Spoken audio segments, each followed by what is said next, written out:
छोटी बहू। देना तो टुकटुकी। अरे ये क्या, आप लोग तो बड़े बड़े खानदानों की कहानियां सुना रहे थे। आप तो कह रहे थे कि हमने बड़े हल्के गहने पहनाए हैं, तो ये क्या पहना रहे हैं आप लोग?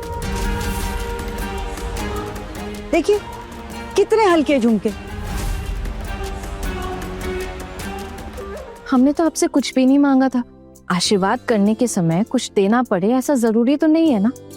आप लोग धान धूबर और फूल से ही आशीर्वाद कर लीजिए। और ये जो कान के झुमके हैं ना, क्या आप अपने पास रख लीजिए। नहीं नहीं नहीं नहीं, इसलिए नहीं बोल रही हूँ क्योंकि ये झुमके हल्के हैं या पतले हैं, बल्कि इसलिए बोल रही हूँ क्योंकि आप लोग इसे दिल से नहीं दे रहे। ऐसे एक बात बताइए, अपने लिए तो आप लोग बहुत पैसे मांग रहे थे और देते वक्त ये दे रहे हैं आप लोग। आप लोग इतने लोगों के सामने आप अपनी बहू को ये दे रहे हैं, ये देख के तो मुझे ही शर्म आ रही है। अगली बार किसी का अपमान करने से पहले ना एक बार खुद के गिरेबान में झांक कर देख लीजिएगा।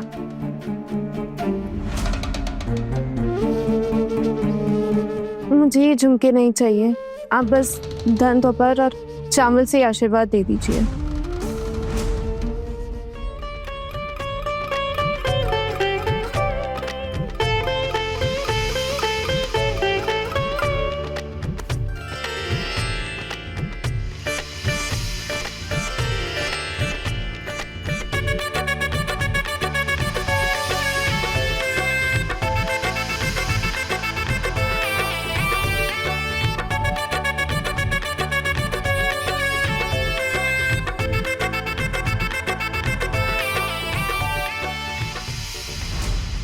छोटी भाभी, मेरी शादी सिर्फ और सिर्फ आपकी वजह से ही हो रही है। पता नहीं मैं आपका शुक्रिया कैसे करूं। अरे नहीं नहीं टुकटुकी, मेरी वजह से कुछ भी नहीं हुआ। ये सब तुम्हारे होने वाले दूल्हे की वजह से हो रहा है। वो इतने अच्छे हैं, इसीलिए तो तुम्हें शादी के लिए राजी हुई हूँ, है ना? वरना तुम भी इस शादी से इनकार करती थी। नहीं ना, तो बस भगवान से एक ही प्रार्थना है कि तुम्हारे पति हमेशा ऐसे रहे, कभी ना बदले, ताकि तुम जिंदगी भर ना ऊंची आवाज में उनके लिए बात कह सको। अगर पति हाथ में तो दुनिया साथ में। अच्छा ये सब छोड़ो, आप लोग गप्पे लड़ाओ, मैं जरा आती हूँ। पता नहीं माँ कहाँ है, एक बार देख लेती हूँ। चलना आना, मैं चलती थी। अरे नहीं नहीं दीदी, मैं जाके देखाऊंगी, आप टेंशन मत लो। अच्छा टुकटुकी, तेरे ससुराल वाले ना शायद खाना खाने के लिए बैठे, एक बार देख लेना अगर उन्हें कुछ चाहिए हो तो। सच कहूं तो मेरा बिल्कुल मन नहीं कर रहा उनका ध्यान रखने का। अरे ऐसे कैसे, कैसे थोड़ी ना होता है, ये नहीं चलेगा। अब शादी होने वाली है ना, और अनुष्ठान है हमारे घर में, कर्तव्य तो है ना हमारा, तुम्हें ही सब करना पड़ेगा। एक काम करते हैं, चलो हम सब चलते हैं। हाँ चल चल चलो साथ में, सारी दीदियां जा रही साथ में, जा। ठीक है, लेकिन भाभी मैं आपको अभी से ही कह देती हूँ, आपको मुझे मेरी शादी में तैयार करना होगा। आप मेरी शादी में आएंगी भी और मुझे सजाएंगी भी। हाँ हाँ बिल्कुल, अब मेरी इतनी प्यारी ननद की शादी है और मैं भला कैसे मिस कर सकती हूँ? और हम नहीं आएंगे तो चलेगा? अभी कैसी बातें कर रही हैं आप? वो तो छोटी भाभी ने मुझे सजाया है, इस वजह से मैंने ऐसा कहा। और आप लोग नहीं आएंगे तो फिर कैसे चलेगा? आप लोग ही तो हमारे अपने हैं, आप लोग भी नहीं आएंगे तो फिर मेरी शादी कैसे होगी भला? और वैसे भी शादी के बाद तो मुझे घर छोड़ना ही है, ना जाने फिर कब मुलाकात हो। तुम इतनी उदास क्यों हो रही हो? मैंने कहा ना, हम सब आएंगे तुम्हारी शादी में। तो फिर भाभी ऐसे क्यों बोल रही हैं? भाई हमें अपनी जान प्यारी नहीं है क्या? आहना ने बोला कि हम आएंगे तो आएंगे, मना कैसे कर सकते हैं? वाह, देख रही है टुकटुकी, ये लोग मेरे बारे में क्या क्या सोचते हैं। अब बताओ, मैं भला इतनी बुरी हूँ? आप अगर बुरी हो तो फिर दुनिया में अच्छे होने का मतलब ही बदल देना होगा। आप सब तो मेरी सबसे अच्छी भाभियां हो। चलो कम से कम तुमने हम सबकी तारीफ तो की। अच्छा वैसे एक बात कहूँ, मेरी जिनसे शादी होने वाली है ना, अभिषेक जी, उनका फोन आया था आज मेरे पास। अच्छा, क्या बोला उन्होंने? उन्होंने कहा कि मैंने जो भी किया बिल्कुल सही किया है, दहेज के खिलाफ आवाज उठाकर मैंने कोई गलत काम नहीं किया। बोल रहे थे कि उन्हें भी उनके माँ बाप ने फोन किया था और वो ये शादी तोड़ देने की बात कर रहे थे, लेकिन उन्होंने साफ मना कर दिया, कह दिया कि मैंने एक लड़की से वादा किया है, मैं ये शादी नहीं तोड़ सकता। बल्कि आप लोगों को ऐसी कोई डिमांड नहीं रखनी चाहिए थी। मैं ना तो तेरे पति की फैन बन गई हूँ। देखना, तेरी शादी के दिन ना खूब दोस्ती जमाऊंगी उनसे। अरे अरे अरे अरे, ये तो शर्म के मारे लाल हुए जा रहे हैं। देख तो सही शक्ल देख जरा। अच्छा, अब आप लोग गप्पे लड़ाओ, मैं जरा माँ को देखकर आती हूँ। तुझे अब क्या ही रह गया है जिंदगी में, इसलिए कभी कभी यहाँ वहां घूमने निकल जाता हूँ। अब मेरा कोई देखभाल करने वाला नहीं रह गया। घर वालों के लिए तो मैं फिलहाल बेकार के खर्चों की लिस्ट में हूँ। जब तक भाभी जिंदा थी तब तक तो सब अच्छा था, उनके जाने के बाद ही सब बदल गया।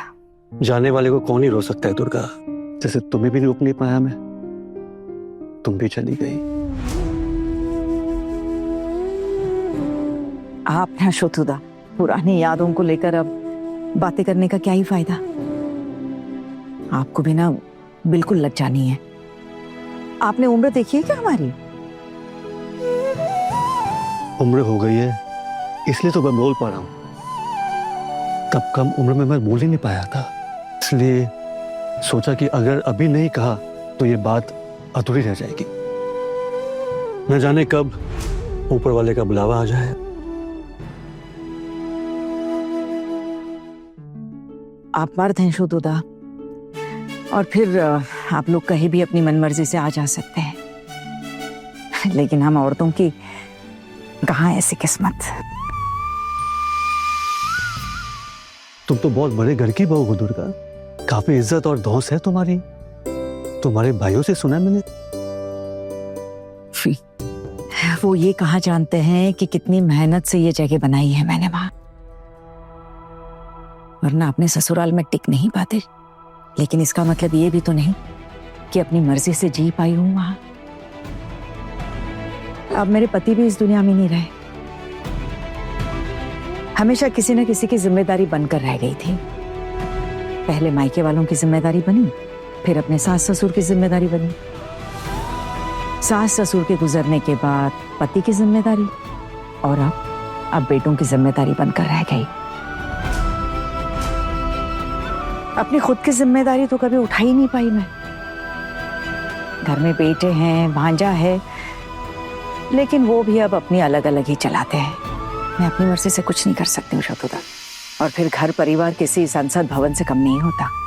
घर गृहस्थी की राजनीति और भी पेचीदा होती है शोतुदा। बात तो तुमने बिल्कुल सही कही है। तो कभी कभी कहीं घूमने के लिए चली क्यों नहीं जाती तुम? तुम्हें तो पति की पेंशन भी आती है, पैसों की कोई कमी नहीं है तुम्हारे पास। कमी तो नहीं है, अगर चाहूं तो कहीं भी आ जा सकती हूँ, लेकिन फिर ये सोचकर रह जाती हूँ कि कभी घर परिवार गृहस्थी के लिए अगर कुछ जरूरत पड़ी तो पैसे बचाना भी तो जरूरी है ना। और फिर जाऊं भी तो किसके साथ? घर के सब लोग एक साथ तो जा नहीं सकते, कितने सारे पैसे लगेंगे, उतने पैसे तो होंगे भी नहीं। घर वालों के हाव भाव भी तो अलग ही है, इसीलिए अकेले कहीं भी जाना आना नामुमकिन सा ही है।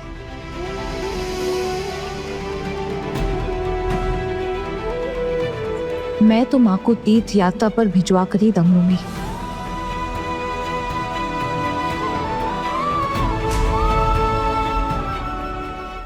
बड़े घर की छोटी बहू रात 9 बजे दंगल टीवी पर।